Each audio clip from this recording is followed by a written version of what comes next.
யார் இந்த KPY Bala? Bala exposed.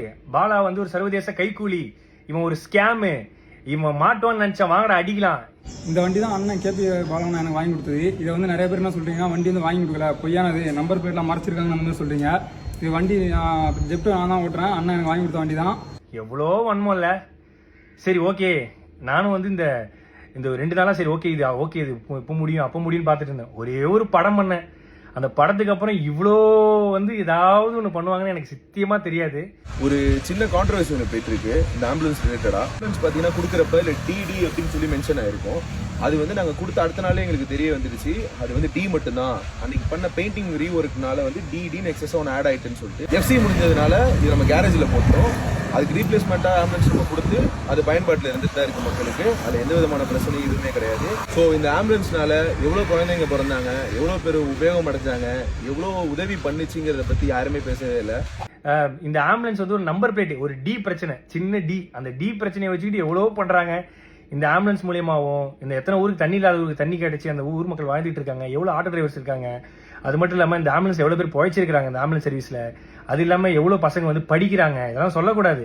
அதெல்லாம் யாரும் நம்ம வந்து நல்ல பண்ற விஷயங்களை, பாசிட்டிவான விஷயங்கள் எதுவுமே போடுறதில்ல.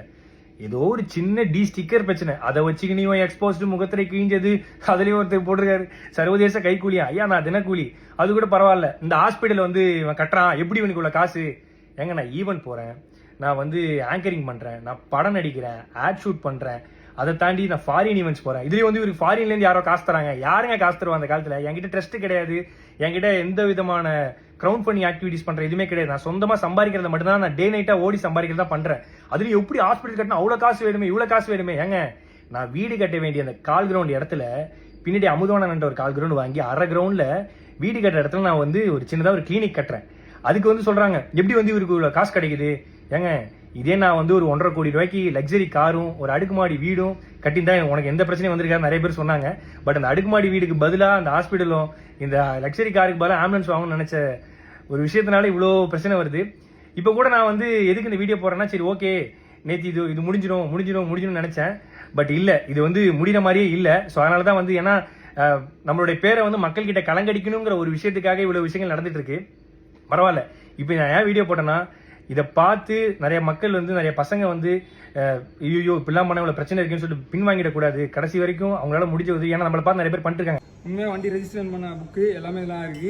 அதுலயும் வந்து வீடியோ எடுத்து யூடியூப்ல போட்டு சம்பாதிக்கிறான். நான் வீடியோ எடுத்து இன்ஸ்டாகிராம்ல தான் போடுறேன். இன்ஸ்டாகிராம்ல போட்ட காசு கிடையாது. யூடியூப் சேனல் வச்சிருந்தா தான் காசு. என் யூடியூப் சேனல் கிடையாது. ஆனா என்னை பத்தி தப்பா பேசி யூடியூப்ல போட்டு தான் ஒரு சிலர் காசு சம்பாதிச்சு